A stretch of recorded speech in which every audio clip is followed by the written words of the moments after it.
नमस्कार दोस्तों, मैं सौरभ कुमार गोयल एक बार फिर से आप सभी का स्वागत करता हूं सौरभ केमिस्ट्री पॉइंट के अंदर। और आज के इस वीडियो लेक्चर के अंदर हम डिस्कस करने वाले हैं हायर सेकेंडरी लेवल के आरपीएससी फर्स्ट ग्रेड में पूछे जाने वाले केमिस्ट्री के कुछ इम्पोर्टेंट चैप्टर्स के इम्पोर्टेंट क्वेश्चंस।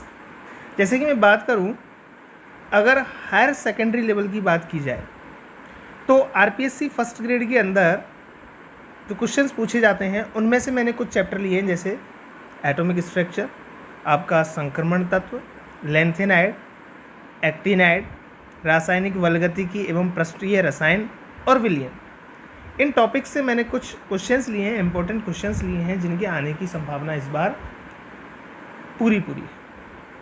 देखिए, अगर मैं इन क्वेश्चंस में सबसे पहले क्वेश्चन की बात करूं, जो है जब इलेक्ट्रॉन की गति बढ़ती है तो इसका विशिष्ट आवेश घटेगा, ऑप्शन बी बढ़ेगा, ऑप्शन सी परिवर्तित नहीं होता है और ऑप्शन डी इनमें से कोई भी नहीं। तो देखिए, जब इलेक्ट्रॉन की गति बढ़ती है तो हमारा जो विशिष्ट आवेश है, इसका जो मान है वो क्या होगा, आपका कम होगा। इसका मान क्या हो जाएगा बेटा, कम होगा। कैसे होगा कम? देखिए, जब मैं बात करता हूं विशिष्ट आवेश की, विशिष्ट आवेश, तो विशिष्ट आवेश बराबर होता है Q अपॉन द्रव्यमान। जब इलेक्ट्रॉन गति करता है तो आवेश तो रहता है कैसा, कांस्टेंट, लेकिन द्रव्यमान का मान क्या हो जाता है, बढ़ जाता है। द्रव्यमान का मान जब बढ़ता है तो इलेक्ट्रॉन की गति जब बढ़ती है तो इसका विशिष्ट आवेश क्या हो जाता है, कम हो जाता है। ठीक है, अगला क्वेश्चन है हमारे पास, मेसॉन की खोज का श्रेय किसको जाता है? क्या है भाई, मेसॉन की खोज का श्रेय किसको जाता है? तो मेसॉन की जो खोज है, मेसॉन की खोज का जो श्रेय है वो जाता है युकावा को, इसको युकावा को। अगला क्वेश्चन है, निम्न सम इलेक्ट्रॉनीय species K+, calcium +2 Cl- S-2 का आकार का घटता हुआ। तो देखिए, अगर मैं यहाँ पे देखूँ, मेरे पास 4 स्पीसीज है S-2। सल्फर कितना होता है, 16, इसने 2 इलेक्ट्रॉन लिए, कितने हो गए, 18। क्लोरीन होता है आपका 17, इसने 1 इलेक्ट्रॉन लिया, 18। कैल्शियम कितना होता है आपका 20, इसने 2 इलेक्ट्रॉन निकाले, कितना हो गया, 18। पोटेशियम कितना होता है 19, इसने आपका 1 इलेक्ट्रॉन निकाला, कितने हो गया, 18। दैट मीन्स ये चारों कैसी हैं, आइसो इलेक्ट्रॉनिक। कैसे हैं बेटा, आइसो इलेक्ट्रॉनिक स्पीसीज हैं। ये चारों कैसी हैं, आइसो इलेक्ट्रॉनिक स्पीसीज, यानी कि सम इलेक्ट्रॉनिक स्पीसीज है। तो हमसे पूछा है इसमें आकार का घटता क्रम, तो सबसे ज़्यादा आकार किसका होगा? देखो, चारों कैसी हैं, सम इलेक्ट्रॉनिक। सम इलेक्ट्रॉनिक है, इसका मतलब जहाँ पॉजिटिव चार्ज ज़्यादा होगा वहाँ उसकी साइज क्या हो जाएगी, कम, क्योंकि देखो इलेक्ट्रॉन्स की संख्या समान है, लेकिन न्यूक्लियस के अंदर प्रेजेंट जो प्रोटॉन्स हैं, उस प्रोटॉन्स का नंबर तो क्या हो रहा है, ज़्यादा हो रहा है। साइज बढ़ेगी, प्रोटॉन्स की संख्या बढ़ेगी, तो भैया आपका क्या बढ़ेगा, नाभिकीय इफेक्ट बढ़ेगा। नाभिकीय इफेक्ट यदि बढ़ेगा तो साइज क्या हो जाएगी, आपकी कम हो जाएगी। तो देखो, कैल्शियम के अंदर देखें तो कितने हैं, 20, आपका 19, 17 और 16। इसका मतलब सबसे ज़्यादा साइज किसकी होगी, द। हाइड्रोजन बम निम्न में से किस सिद्धांत पर कार्य करता है? हाइड्रोजन बम की अगर बात करें तो हाइड्रोजन बम नाभिकीय संलयन पर कार्य करता है। हाइड्रोजन बम के अंदर हाइड्रोजन के 2 समस्थानिक होते हैं, ड्यूटेरियम और ट्राइटियम। इन दोनों को जब मिलाया जाता है तो बहुत ज़्यादा एनर्जी रिलीज होती है, जिससे कि हमारा हाइड्रोजन बम का क्या होता है, फॉर्मेशन होता है। तो बामन का आंसर है नाभिकीय संलयन। कौन सा ऑर्बिटल संभव नहीं है? तो देखो, यहाँ पे आंसर रहेगा आपका 3f ऑर्बिटल संभव नहीं, क्योंकि n+l रूल जब हम देखते हैं तो क्या होता है, 1s, 2s, 3s, 4s, 5s, 6s। p की बात करूँ तो कहाँ से स्टार्ट होगा, 2p, 3p, 4p, 5p। f की d की बात की जाए तो 3d, 4d, 4d। और एफ़ की बात करूँ तो मैं कहाँ से स्टार्ट होगा, एफ़ की स्टार्टिंग ही कहाँ से है, 4f से, तो 3f हमारा क्या हो गया, रॉन्ग आंसर, यानी कि ये ऑर्बिटल हमारा संभव नहीं है। अगला क्वेश्चन हमारा है लिथियम +2 के द्वितीयक कोष में तथा बेरिलियम +3 के तृतीयक कोष में त्रिज्याओं का अनुपात क्या होगा। अब देखो यहाँ पे हम त्रिज्या जो निकालेंगे बोर के मॉडल अनुसार, बोर ने रेडियस निकालने का एक फॉर्मूला दिया था 0.529 इंटू n² z। आपका z क्या है, एटॉमिक नंबर, और n² क्या है, कोस, ठीक है ना। तो हमें यहाँ निकालनी है लिथियम +2 और बेरिलियम +2 की त्रिज्याओं का अनुपात निकालना है। तो लिथियम +2 की मैंने मान लिया R1, इसको मैंने मान लिया R2।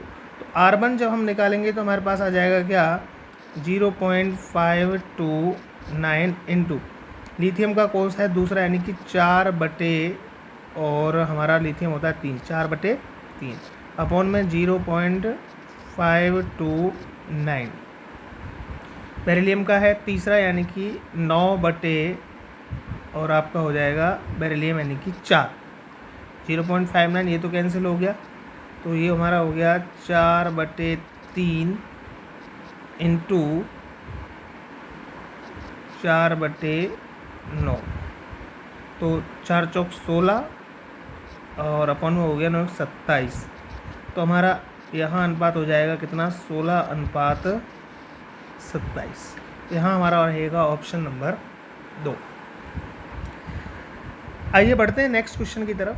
अगला जो क्वेश्चन है ये हमारा है ट्रांजिशन एलिमेंट से प्रथम संक्रमण श्रेणी में उच्चतम ऑक्सीकरण अवस्था दर्शाने वाला तत्व कौन सा है। तो देखो उच्चतम ऑक्सीकरण अवस्था जो दर्शाएगा प्रथम संक्रमण श्रेणी में वो होगा हमारा Mn। कैसे भाई, अगर मैं प्रथम फर्स्ट ट्रांजिशन सीरीज़ की बात करूँ तो ये होती है 21 से लेके 30 तक। अब 21 से लेके 30 तक कौन कौन से आते हैं, scandium, titanium, vanadium, chromium, manganese, ferric, cobalt, निकल, कॉपर और जिंक। अगर मैं इनके इलेक्ट्रॉनिक कॉन्फ़िगरेशन की बात करूं तो स्कैंडियम 21 यानी कि 3d1 4s2, और टाइटेनियम हमारा हो जाएगा 3d2 4s2, वेनेडियम हमारा हो जाएगा 3d3 4s2। अगर मैं क्रोमियम की बात करूँ तो ये एक्सेप्शन है, एक्सेप्शन यानी कि इसका होता है 3d5 4s1। Mn की अगर बात करें तो ये हो गया हमारा 3d5 4s2। अब देखो Mn के बाद हम जैसे देखें, यहाँ देखो D में 1 है, 2 है, 3 है, यहाँ 5 और यहाँ भी 5, यानी D के अंदर अनपेयर्ड इलेक्ट्रॉन है Mn तक। अब जैसे हम Fe के अंदर जाते हैं तो Fe के अंदर जाते देखो इसका इलेक्ट्रॉनिक कॉन्फ़िगरेशन कितना हो जाएगा, 3d6 4s2। कोबाल्ट का कितना हो जाएगा, 3d7 4s2। तो देखो d ऑर्बिटल के अंदर क्या हो रहा है, पेयरिंग बढ़ रही है, एक एक इलेक्ट्रॉन की पेयरिंग क्या होती जा रही है, बढ़ती जा रही है। इसका मतलब अगर मैं यहाँ देखूँ स्कैंडियम में तो स्कैंडियम शो करेगा कितना, +3। टाइटेनियम की बात करूँ तो ये +3 +2 और +4 भी शो कर सकता है। इसी तरह वेनेडियम कितनी शो करेगा, आपकी +5 शो कर देगा, क्योंकि यहाँ देखो 2 इधर हैं और 3 इधर है। क्रोमियम की बात करूँ तो ये +6 तक अपनी ऑक्सीडेशन स्टेट शो कर देगा। और अगर Mn की बात की जाए तो 5 तो हैं D के अंदर अनपेयर्ड और 2 हैं S के अंदर, दैट मीन्स ये कितनी शो करेगा, +7। लेकिन जैसे ही हम कोबाल्ट आयरन पे जाते हैं, आयरन पे जाते देखो D के अंदर एक अनपेयर्ड इलेक्ट्रॉन जो था वहाँ पे क्या हो गया, पेयर्ड हो गया। दैट मीन्स यहाँ अब ऑक्सीडेशन स्टेट क्या होना स्टार्ट हो जाएगी, +7 से +6, फिर कोबाल्ट में +5। इस तरह से सबसे ज़्यादा जो ऑक्सीडेशन स्टेट होगी वो किसकी होगी, Mn की होगी। बड़े नेक्स्ट आइए, नेक्स्ट क्वेश्चन है संकुल आयन NiCN4 X में X की वैल्यू क्या होगी।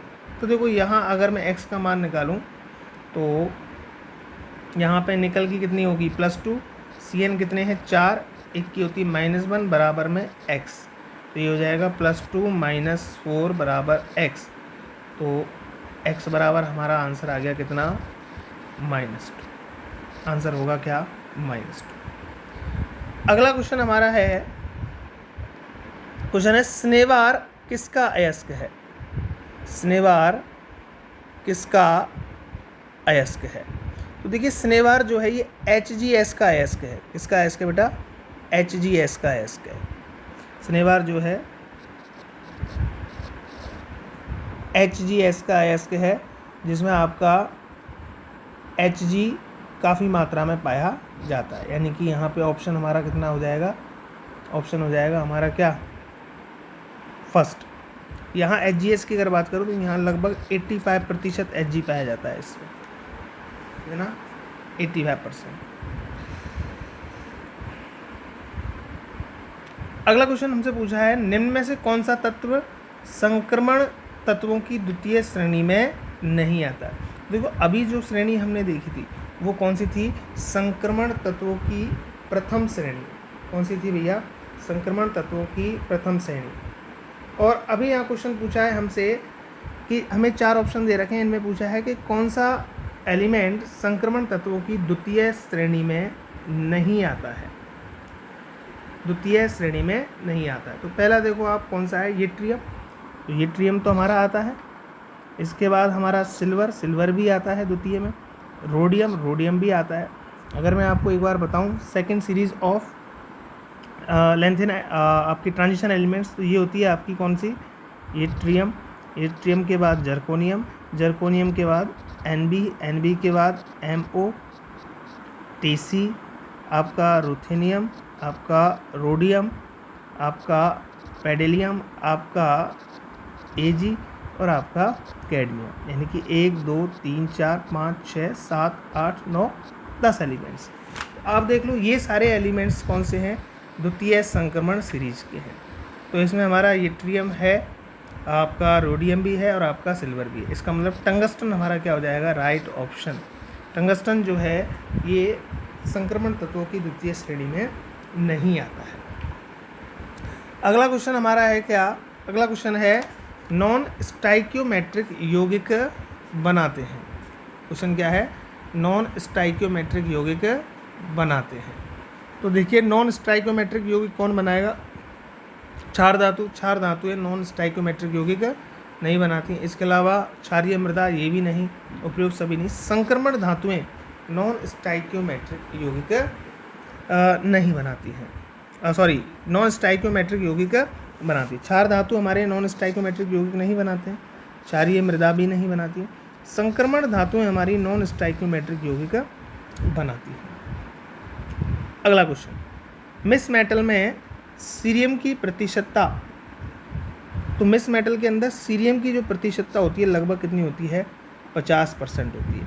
कितनी होती है? 50%। अब देखो मिस मेटल होती क्या है? मिस मेटल की अगर बात करूँ तो मिस मेटल दुर्लभ पृथ्वी तत्व। कैसे बेटा?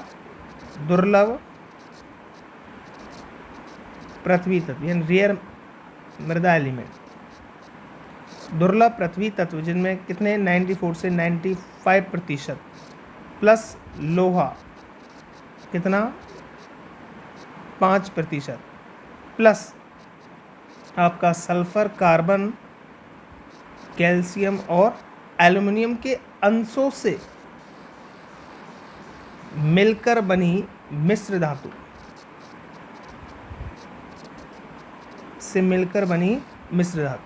दुर्लभ पृथ्वी रेयर अर्थ एलिमेंट प्लस लोहा plus sulphur, calcium, carbon, aluminium से मिलकर बनी मिश्र धातु को ही हम क्या कहते हैं? मिस मेटल कहते हैं। जिसमें सीरियम की प्रतिशतता लगभग कितनी होती है? 50% होती है। आइए नेक्स्ट चलते हैं हम। आयतन विश्लेषण में कौन सा यौगिक काम में लेते हैं? तो देखो आयतन विश्लेषण के अंदर जो हम यौगिक काम लेते हैं वो लेते हैं सेरियम सल्फेट, या इसको हम कह सकते हैं क्या? Ceric sulphate.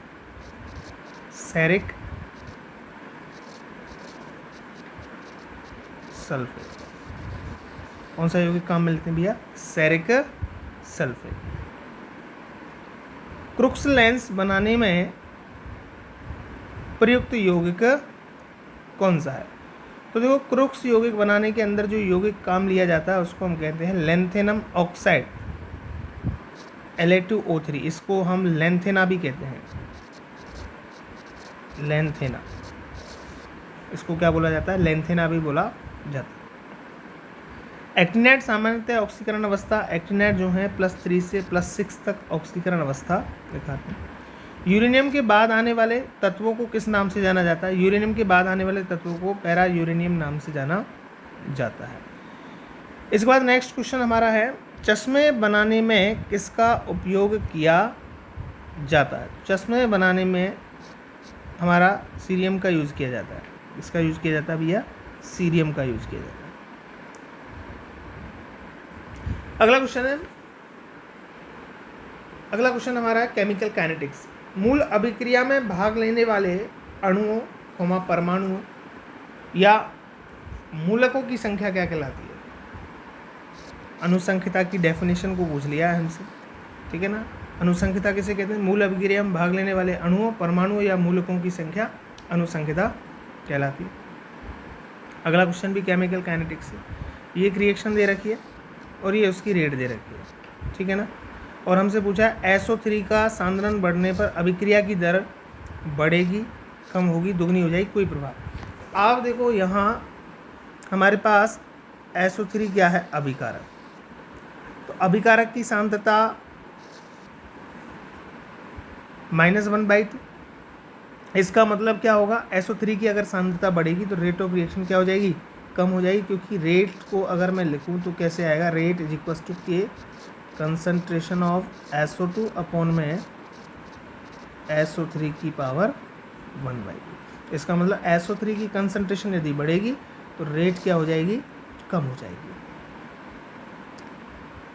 अगला क्वेश्चन है, स्वर्णांक निम्न में से स्वर्णांक निम्न जुड़ा है, किससे जुड़ा है? वैद्युत कण संचलन प्रभाव से, पर्पल ऑफ कैसियस से, रक्षी कोलाइड से, शुद्ध सोने की मात्रा से।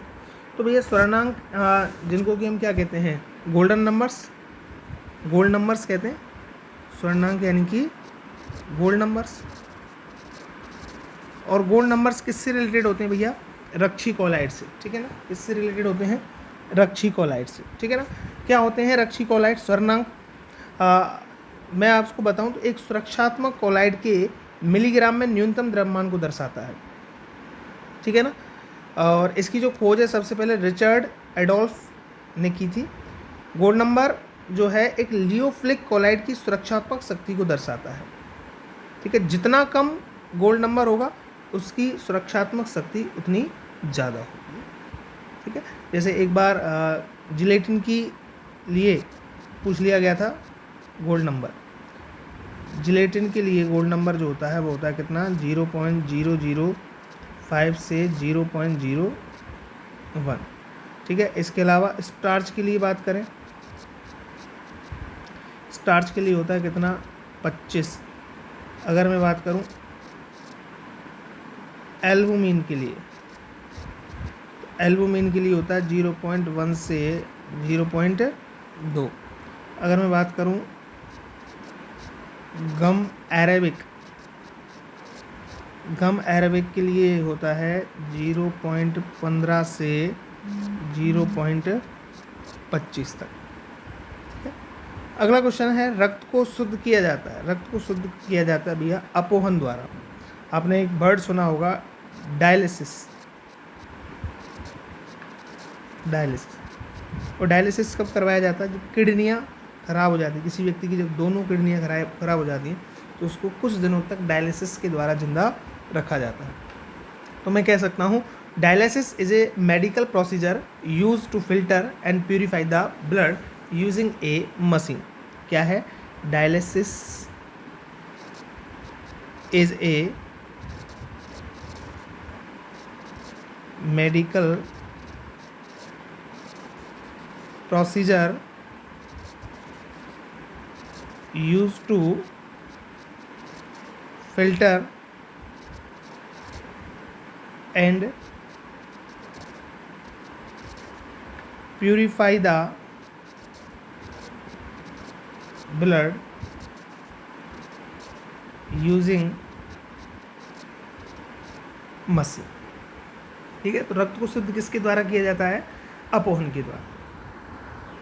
अगला क्वेश्चन है AS2S3 निम्न कारण से आवेशित है। तो भैया AS2S3 जो है S-2 के अधिशोषण के कारण क्या होता है, आवेशित होता है। अगला है कोलाइडी तंत्र की पहचान के लिए सरलतम तरीका क्या है। सरलतम तरीका क्या है, कोडाइल आपका है टिंडल इफेक्ट, टिंडल प्रभाव। टिंडल प्रभाव के लिए हम अलग से एक बार वीडियो बना देंगे, इसको डिटेल में बात कर लेंगे। कोलाइडी तंत्र की पहचान की जा सकती है किसके द्वारा, टिंडल प्रभाव के द्वारा। क्योंकि देखो अगर मैं बात करूँ वाटर, और एक कांच के गिलास में मेरे पास वाटर है, एक दूसरे गिलास में है मिल्क, जब मैं किसी लाइट को पास करवाता हूँ वाटर से तो वो लाइट सीधे निकल जाती है, जबकि उस वाटर को जब मैं दूध से पास करवाता हूँ तो वहाँ लाइट की क्या हो जाती है, स्कैटरिंग हो जाती है, क्योंकि दूध क्या है, एक कोलाइडी सॉल्यूशन है। तो वहाँ पे हमें देखने को मिलेगा कौन सा इफेक्ट, टिंडल इफेक्ट।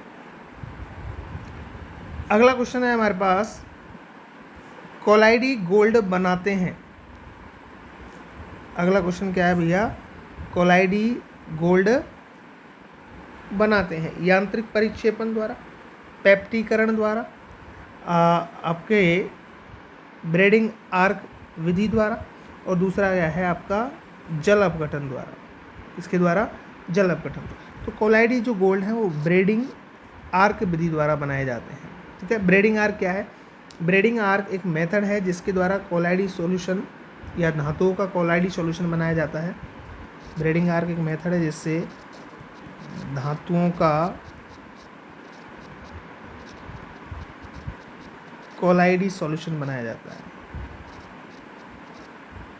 कोलाइडी सॉल्यूशन बनाया जाता है। जैसे धातु कौन कौन सी हो सकती हैं, धातु हमारे पास हो सकती है क्या, आपकी गोल्ड, आपकी सिल्वर और आपकी प्लेटिनम।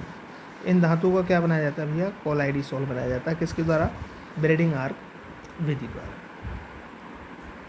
अगला क्वेश्चन हमारे पास है, जब नाइट्रिक अम्ल में से H2S प्रवाहित करते तो प्राप्त उत्पाद हमारा होगा एक्रिस्टलीय सल्फर। नेक्स्ट क्वेश्चन देखते हैं। अगला क्वेश्चन है हमारा सॉल्यूशन से। क्वेश्चन कह रहा है 1 डेसीमीटर क्यूब विलियन में 1.2046 × 10⁻24 HCl अम्ल के अणु उपस्थित हैं, तो इसकी सांद्रता क्या होगी, यानी नॉर्मलिटी इसने हमसे पूछी। सबसे पहली चीज़ तो ये है कि हमें पता होना चाहिए 1 decimetre cube is equals to होता है कितना, 1 लीटर। ठीक है ना, और हमें पता है 6.023 × 10⁻23 में कितने मोल होते हैं, 1 मोल। यानी कि HCl के अगर इतने अणु हैं तो कितने मोल होंगे, 1 मोल। तो हमारे पास कितने दे रखे हैं इसने, 1.0, तो एक में कितने हो जाएंगे, एक अणु में कितने मोल हो जाएंगे, 1/0 × 10⁻23 × 10⁻23। तो हमारे 1.2046 में कितने मोल होंगे, × 10⁻24, इसमें कितने मोल होंगे, 6.023 × 1.2046 × 10⁻24। इसको हम काटेंगे तो लगभग आएगा कितना, 2 मोल। कितने मोल आ गए हमारे पास, 2 मोल। अब हमें इसकी कैलकुलेट करनी है क्या, नॉर्मलिटी। नॉर्मलिटी का जो फॉर्मूला होता है,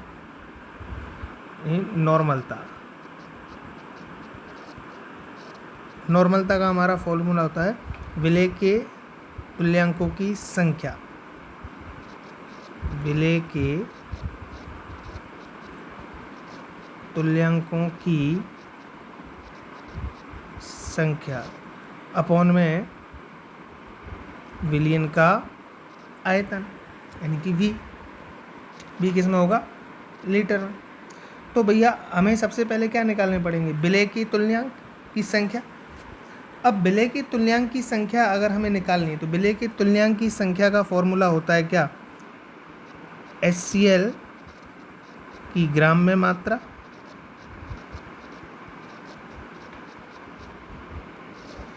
अपॉन में तुल्यांकी भार, अपॉन में तुल्यांकी भार। अब हमें निकालना है HCl का क्या, तुल्यांकी भार। अब HCl का तुल्यांकी भार निकालने के लिए फॉर्मूला होता है अनुभार अपॉन में संयोजी कारक। HCl के लिए संयोजी कारक, ठीक है ना। अब देखो ये वैल्यू हम ऊपर पुट कर देते हैं। HCl की ग्राम में मात्रा को मैंने मान लिया W, अपॉन में क्या है तुल्यांकी भार। तुल्यांकी भार का फॉर्मूला क्या है, अब अनुभार अपॉन में संयोजी कारक। अनुभार को मैंने कह दिया M, अपॉन में मैंने लिख दिया संयोजी कारक। मैंने क्या लिख दिया, संयोजी कारक। तो तुल्यांक भार की संख्या मेरे पास क्या आ गई, W अपॉन M अपॉन में संयोजी कारक। अब देखो संयोजी कारक की वैल्यू क्या है हमारे पास, एक, क्या है एक।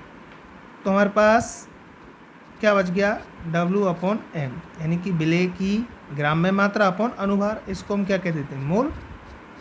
क्या कह देते हैं, मोल। और मोल हमारे पास कितने हैं, 2। मोल हमारे पास कितने भैया, 2। इसका मतलब हमारे पास तुल्यांकी भार की संख्या या विलेय के तुल्यांक की संख्या, विलेय के तुल्यांक की संख्या कितनी आ गई, 2 आ गई। अब फॉर्मूले में मान रख दो, निकालना क्या है, नॉर्मलता। विलेय के तुल्यांक की संख्या कितनी है, 2, अपॉन में आयतन कितना, 1। तो हमारे पास n बराबर कितना आ जाएगा, 2। ऑप्शन नंबर 2 हमारा राइट आंसर। अगला क्वेश्चन इसने दे रखा है, T तापक्रम पर विद्युत अपघट्ट के 1% विलयन का परासरण दाब 2 वायुमंडल है। विद्युत अपघट्ट का अनुभार क्या होगा। सिंपल सा क्वेश्चन है, इसमें हमें कुछ भी नहीं करना है। क्वेश्चन में सीधा फॉर्मूला लगाना है, पाई बराबर CRT। पाई बराबर CRT। पाई क्या है, परासरण दाब। C क्या है, सांद्रता। सांद्रता बराबर क्या होगा, सांद्रता को अगर मैं लिखूँ तो मेरे पास हो जाएगा W अपॉन में M इंटू 1000 अपॉन में V इंटू RT, ठीक है ना, पाई बराबर। अब देखो हमारे पास यहाँ निकालना क्या है, हमें निकालना है इसका क्या, विद्युत अपघट्ट का अनुभार। क्या निकालना है भैया, अनुभार। अब अनुभार निकालने के लिए हमें यहाँ क्या निकालना है, M निकालना है, कहने का मतलब, ठीक है। M कैसे निकालें, अब देखो हमारे पास इसने वैल्यू किसकी दे रखी है, पाई की दे रखी है। किसकी दे रखी है, पाई की। और इसने कह रखा है हमसे 1% विलयन। 1% का मतलब क्या हो गया, 1 ग्राम विलेय घुला हुआ है कितने में, 100 ml में। कितने में, 100 ml। तो 1% का मतलब 100% से ही तो लेते हैं। 1 ग्राम कितने में घुला हुआ है, 100 ml में। इसका मतलब मेरे पास W कितना हो गया, 1 अपॉन में 1000 अपॉन में B कितना हो गया, 100 इंटू मेरे पास आ जाएगा RT। 2 0 से 2 0 कैंसिल। पाई की वैल्यू कितनी है, 2। मैंने M को इधर मल्टीप्लाई कर दिया, ये हो गया 2M और ये हो गया मेरे पास कितना, 10 RT। तो M बराबर 2 का भाग दूंगा कितना आ जाएगा, 5 RT। M बराबर हमारा कितना आ गया, 5 RT। ऑप्शन नंबर फर्स्ट इसका राइट आंसर हो जाएगा। अगला क्वेश्चन हमसे कह रहा है, राउल्ट के अनुसार किसी अवाष्पशील पदार्थ के विलयन का वाष्प दाब आपेक्षिक अवनमन के समानुपाती होता है, ठीक है। आपेक्षिक अवनमन क्या होता है, मतलब कि जब किसी विलायक में हम कोई अवाष्पशील विलेय पदार्थ मिलाते हैं तो उस विलयन के वाष्प दाब में क्या हो जाती है, कुछ कमी आ जाती है। क्या आ जाती है, कमी आ जाती है। इसी को हम क्या कहते हैं, आपेक्षिक अवनमन। अब देखो आपेक्षिक अवनमन जो होता है विलेय की मूल भिन्न के क्या होता है, समानुपाती। वाष्प दाब में आपेक्षिक अवनमन विलेय की मूल भिन्न के क्या होता है, समानुपाती। अगला क्वेश्चन है, एथेनॉल तथा N-हेप्टेन का द्विघटिकीय विलयन एक उदाहरण है, तो ये धनात्मक विचलन का अनादर्श विलयन बनाएगा। अगला क्वेश्चन है, कौन सा युग्म आदर्श विलयन नहीं बनाता है, तो बेंजीन और हमारा ये C2H5I C2H5OH आदर्श विलयन नहीं बनाएगा। क्योंकि देखो दोनों की पोलरिटी, अगर मैं इसको कहूँ RI और इधर हमारा ROH, दोनों की पोलरिटी में क्या है, डिफरेंस। पोलरिटी में क्या है, डिफरेंस है। यहाँ पे आपका आदर्श विलयन नहीं बनेगा। अगला क्वेश्चन कह रहा है निर्मात में गैस द्वारा किया गया कार्य, निर्वात में गैस द्वारा किया गया कार्य 0 होगा। निर्वात में जो गैस द्वारा किया गया कार्य होगा वो होगा 0। अगला क्वेश्चन हमारा है समतापी आदर्श प्रक्रम के लिए डेल V बराबर 0 होगा, डेल H बराबर 0 होगा, लेकिन W बराबर 0 नहीं होगा। ऑप्शन नंबर 3, W बराबर 0 नहीं होगा, ये असत्य कथन है। 29वां क्वेश्चन बहुत ही सिंपल है। यदि वस्तुएं किसी तीसरी वस्तु के साथ तापीय साम्य में हैं तो वे आपस में तापीय साम्य में होंगी। यह नियम ऊष्मागतिकी का शून्य नियम। एक तंत्र 200 जूल कार्य करता है, उसी समय 150 जूल ऊष्मा अवशोषित करता है, तो तंत्र की आंतरिक ऊर्जा में क्या परिवर्तन होगा। ऊष्मागतिकी का प्रथम नियम, Q बराबर del U plus W। Q कितना दे रखा है हमारे पास 150 और बराबर डेल U प्लस W कितना है 200। तो हमें निकालना क्या है, डेल U 150 माइनस 200, तो डेल U हमारे पास आ गया 50 जूल, माइनस का 50 जूल। अगला क्वेश्चन हमारे पास है, हमें यहाँ पे कैलकुलेट करना है क्या, कार्य की गणना करनी है। किसकी गणना करनी है भैया, कार्य। देखिए क्वेश्चन कह रहा है जब एक गैस दाब दे रखा है 0.5 एटमॉस्फेयर और दाब के विरुद्ध 400 सेंटीमीटर से 200 सेंटीमीटर की आयतन तक संपीड़ित की जाती है, तो हमें कार्य निकालना है। कार्य बराबर क्या होता है, P डेल V। तो W बराबर T कितना दे रखा है 0.5, डेल V कितना है 200 से 400, तो ये हो गया 200 माइनस 400। तो W बराबर हमारे पास आ जाएगा कितना 0.5 इंटू माइनस का 200। तो W बराबर आया कितना, W बराबर हमारा आ गया लगभग कितना 0.1 एटमॉस्फेरिक लीटर। ठीक है ना। अब देखो यहाँ इसका पहला आंसर तो हो गया। दूसरा देखो यहाँ 10.13 जूल दे रखा है। तो देखो यदि मैं इस 0.1 एटमॉस्फेरिक लीटर को कन्वर्ट करता हूँ किसमें, जूल में, तो जूल में कन्वर्ट करने के लिए मैं इसको मल्टीप्लाई कर देता हूँ कितने से 101 इंटू 35 इंटू 0.1। जब मैं इसको इससे मल्टीप्लाई करता हूँ तो मेरे पास वैल्यू आएगी कितनी 10.13 जूल। इसका मतलब इसका जो आंसर होगा वो होगा 4, 1 और 2 2। ठीक है दोस्तों, मिलते हैं नेक्स्ट वीडियो में। आशा करता हूँ आप सभी के सारे क्वेश्चन समझ में आए होंगे। अगली सीरीज़ में हम लेके आएंगे अगले क्वेश्चंस जिनमें हम ग्रेजुएशन लेवल, इसके अलावा सेकेंडरी लेवल के जो क्वेश्चंस हैं हमारे, जिसमें ऑर्गेनिक के question alkane, alkene, di alkane, halo alkane, carbonyl यौगिक, एरोमेटिक और एरिन्स और जैव अणु के क्वेश्चंस लेके उनको सॉल्व करने की कोशिश करेंगे। ओके, मिलते हैं नेक्स्ट वीडियो में। Thank you so much.